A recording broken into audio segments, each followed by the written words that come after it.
I've been in this space since 2010. My name is Jason Page. I'm co-founder of Intercoin and COO, and also I'm a venture partner at 7BC, so I'm also a new venture capitalist. Don't ask me too many venture capitalist questions or anything. I'm a newbie in that sense. In the crypto world, I worked with and was affiliated with the BECON Center from 2013 to 2015. I learned a lot from the BECON Center. So I'll tell you about Intercoin. First and foremost, Intercoin is not a stablecoin. We have a stablecoin solution. So Intercoin is a native token, bridge currency between communities, and be interoperable between blockchains. We use a distributed system, DLT, that is I like to call beyond blockchain or a non-blockchain, you could say.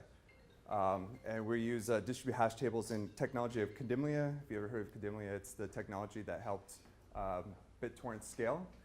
We had the founder of Kademlia as one of our advisors to the project.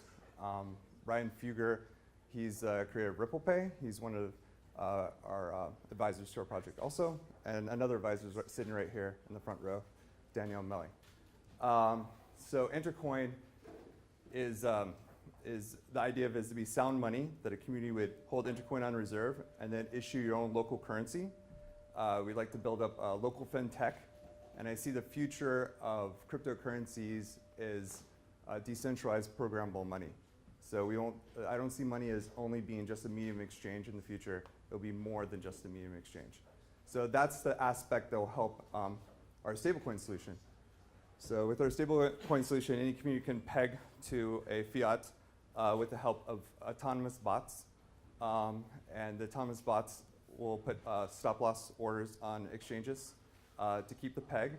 So if it goes up, the communities pay the bots extra money, so the bots will actually earn Intercoin that way. If it goes down, then the bots will give the accumulation that they accumulated when the price went up back to the communities. Also, communities can decide to buy more Bitcoin, not Bitcoin, Intercoin on reserve, and so they buy more, they can keep the peg themselves. So the peg can keep pegged from the bots or from the communities themselves. Any questions? So, do we have a mic? Yeah, he has a mic. So I really like your vision for Intercoin, right? You want to help local communities build their own currency and then create another currency that can settle between those other currencies. So do you want to just explain how you're facilitating that and maybe use some of the examples where this has already been done? I think it's Massachusetts as well as in the UK. There are cities where they're building their own local currencies, and those have inspired you to actually do that with Intercoin.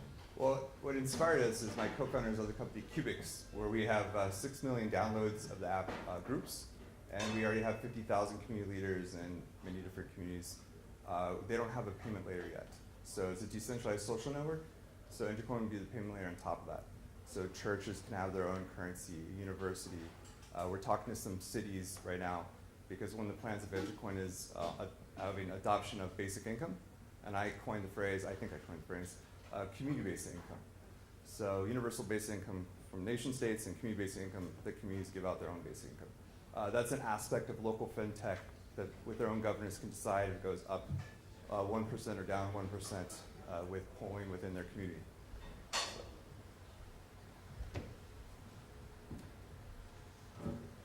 Hey, thanks very much. Yep. I feel like you want to talk more about the programmable money aspect of what you guys are building, because a lot of the joys and interesting parts of utility tokens are the actual decentralized logic that's built right into the token itself.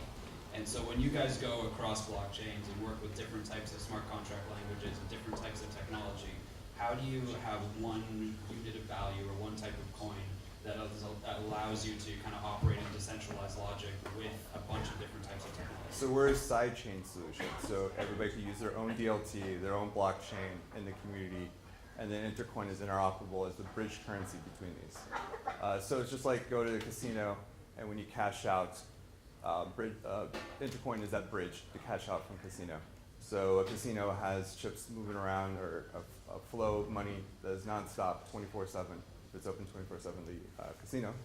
And that gives a lot of benefits to communities having their own currency and building a local fintech in that, from basic income to bringing a consumer price index to the United States from 5 regions down to a community, down to a street block maybe someday. How does this differ from the Bancorp protocol? Bancorp Oh yeah, easy.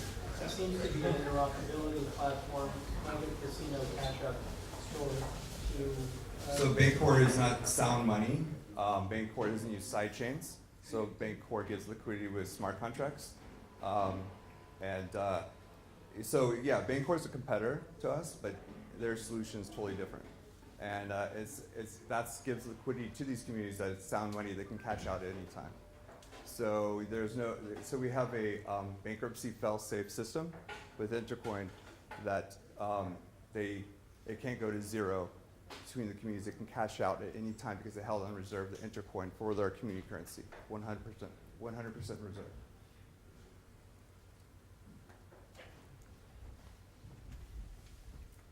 I had a question about the basic income part. I've worked with another project that was trying to do a basic income, and it seems like one of the hardest things with that is how do you figure out that, like, with the community, how that somebody isn't signing up for like 6 basic income distributions. I didn't hear the last part. How do you prevent one person from signing up for like 6 or 7, 20 different, impersonating a bunch of people collectively? Yeah, identity, that's something someone else will have to solve, but for now we have communities like that we'll start with on Cubics that they know their other members. But in the long term, that is an issue. We want to encourage several different communities to use basic income. They don't have to. It's just a local fintech solution to get adoption for basic income that might take a long time with nation states anytime soon. Could a municipality issue a municipal bond to back the Intercoin iteration locally? A municipal bond need to accelerate adoption. They could, but the idea is that the municipality holds Intercoin on reserve, so they can also issue crypto municipal bonds. We're good friends with Ben Bartlett. He's not an official advisor at Intercoin, but I talk to him all the time on the project, and he's helping us in many different ways. And he's a representative councilman of Berkeley, California, and he's all about crypto bonds. And he's talked to us how to implement that in the local fintech in the communities. Thank you. I think another very interesting thing about your project is your stability model is based on the modern money theory. Is that correct? It's a cryptocurrency collateralized form of stablecoin. But yeah, it's a MMT, modern monetary theory. We have like the most famous economist in MMT is actually advising to the project. Come on, any more questions? No? And I've tried to get, so Warren Mosler, who's the economist I was just talking about, he's helped a lot. I tried to get Noam Chomsky, we spoke to him a lot, and Noam Chomsky is like, I'm just too old for this. This space is moving too fast. And I'm telling him it's not moving fast enough for me. So, but I tried to get him, we have many emails talking back and forth, but it pretty much didn't go anywhere. He just like, too new of a thing for him. Well, thank you very much. With that said,